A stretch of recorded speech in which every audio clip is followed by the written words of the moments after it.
There's a growing shift towards sustainable living. People have traded their plastic straws for bamboo or steel ones. Use of single-use plastics is frowned upon. Poly bags have been replaced by cloth tote bags, and taking cues from all of this, many fashion houses have introduced eco-friendly clothing lines.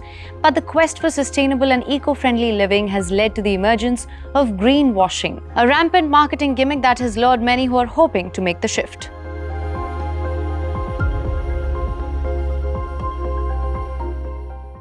As climate change makes its effects known by more frequent catastrophes and freak weather events, as the planet heats up faster, there is a growing sense of urgency.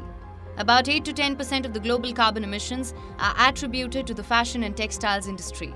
The clothes we wear often need unimaginable amounts of water and resources. For example, a pair of jeans requires around 1,800 gallons of water. A simple cotton t-shirt requires about 400 gallons of water. This just to grow enough cotton. There are other components that slip through the cracks. A pair of socks, the amount of water used is anywhere between 350 to 400 gallons. That being said, fashion houses and various other sectors are undergoing an overhaul, or so they claim. We live in the era of fast fashion, and in the past few years, many prominent fashion brands have incorporated what they call eco-friendly or sustainable clothing lines. Green labels, recycled material tags have been thrown at consumers. The Copenhagen Fashion Week saw designers showcasing garments made from recycled fabrics. But do these initiatives result in any concrete changes? Or is this just another attempt at greenwashing? But let's start here. What is greenwashing? Simply put, it's a deceptive and rampant marketing gimmick. One where brands promote themselves as environmentally friendly. One where they often overstate their sustainability goals. How can you spot the signs of greenwashing? Here are the 7 sins of greenwashing. Number 1. Hidden trade-offs. Just because a garment is sustainable or recycled does not necessarily mean the company does not indulge in other unsustainable practices. Number 2. No proof. A brand may position themselves as sustainable and eco-friendly, but what do they have to show for it? A made with recycled materials tag does not qualify as substantial proof. Number 3. Vagueness.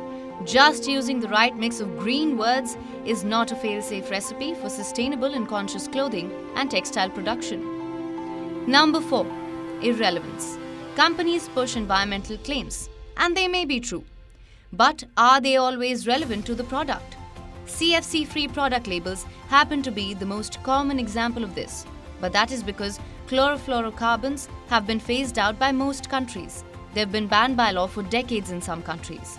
So the product may be CFC-free. But what about the other components? Number 5. Lesser of the two evils. Once again, big claims but little to no impact on the environment in reality. Number 6. Fibbing. And this may come as a surprise, but some of the claims, actually a lot of these claims, are simply false. And unfortunately, it's you, the consumer, that is left with the task of discerning which is which. Number 7.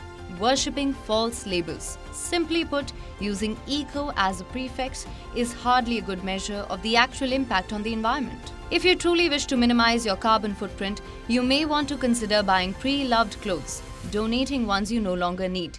Data suggests that on an average, we have 5 times the number of clothes that our grandparents did. 80 billion garments are produced every year. On an average, most of the clothes are worn only about 7 times before they are discarded. The amount of clothes that are produced now is up 400% compared to 20 years ago. The United States sees about 35 kgs of waste generated per person every year. And believe it or not, most clothes do not need to be washed as often as you may think. The average household does about 400 loads of laundry a year. That's about 60,000 liters of water. Now that you have the numbers, as you can imagine, pumping cheaper recycled alternatives doesn't really serve as a solution. What it does, however, is fuel consumerism. Fast fashion brands may claim that some of their clothes are made from recycled materials, but the ratios you may find upon deeper investigation are almost always off.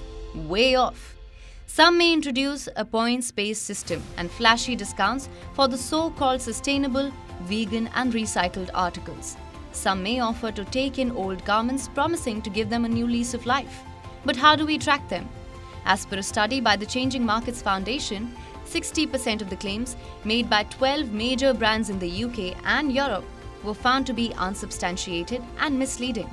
Almost 62% of the claims of textile products labelled as recycled polyester were found to be fake. Next time you encounter one or more of these signs, we suggest you dig deeper or just show some much needed love to the old pair of jeans laying abandoned in the back of your closet. For once, just try giving trends the chance to catch up with you and not vice versa. Y2K made a comeback and so did fanny packs and so did the bell-bottom jeans. Chances are whatever you think is passé now will be in tomorrow.